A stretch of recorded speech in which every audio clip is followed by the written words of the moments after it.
Hey, it's me, MLB. Here is chapter 36 of Takedown, and this one is titled Pulled in Different Directions. No need to rush into any decision. First, let's get Goha back, then we can talk about the future, Mirio said encouragingly. Don't worry, I'll be with you all the way. I won't let anything happen to you, and if anyone stands in my way, I'll pants them. You had just taken a sip of your drink, and you laughed with it in your mouth, sending it up the back of your throat and out your nose. Whoa! Mirio laughed, grabbing for a napkin so that he could hand it to you while you continued to cough and laugh with him chuckling along as well. Trying to kill me, you choked out with a smile, wiping your face down then cleaning the table. I promise I'm not.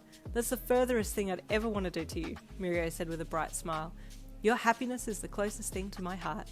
He touched his hand to his chest and gave you a tender look. This would be a whole lot more romantic if I didn't have drink snot hanging from my nose, you said with an embarrassed laugh. Really? I find the drink snot attractive, Mirio joked. If you want, I can phase right now to make my clothes fall off. Would that make you feel better?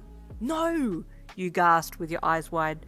Please don't. It's not because of your body or anything, but just social norms dictate the presence of adequate clothing in a public space. Is that a science term? Okay, please don't take your clothes off. Okay, if you insist, he replied with a grin, making you laugh at what an innocent weirdo he was. Back at the lab, Hansu was already creating a device that he was going to use to be able to capture Goha once Hawks had tracked them down. If I can connect some type of empty USB to Goha's shell, then we've found them, then I can isolate them and they can't hurt anyone else until Yin and I decide what we want to do, he thought as he rummaged through the drawers and pulled out parts of equipment that he would need. Although, maybe I should just try and do this by myself because Yin's forgotten the main objective here. He scowled, pushing his glasses further up his nose as he opened a file on the computer and plugged the USB into the side of it, then started coding to create some kind of software that would hold Goha inside the USB like some type of cyber pokeball. Goha could be rewritten. I could use them somehow, Hansu thought as he set the computer up to run its own auto-analysis, then turned away to make some little earpiece device that he would use to conceal the USB. Don't know how I'd get Yin to hand over the rights to Goha, but maybe she would do it anyway because she doesn't seem to be interested in the AI project anymore. He continued to busy himself, getting ready before you and Mirio were due to return in the afternoon, and in no time he had made a small device that he was going to use to plug into Goha's headset once the rogue AI had been found. I'm ready to take you down, Goha. Your ass is mine, he thought with a smirk as he sat back in his chair and reached up to run his fingers through his grey hair. You won't ever know what hit you. You felt better after talking with Mirio, and after the hour's lunch break was up, you went back home to rest for a bit before heading into the office to dive in-game again. It'll be exciting to be interviewed in-game. Magata is very well known, so there's going to be a lot of hype around it, I'm sure. I'll also get to show off my new class too, you thought as you lay down on your bed and stared up at the ceiling, your thoughts shifting from the in-game interview to real life and what your future held. Could I really move to another job?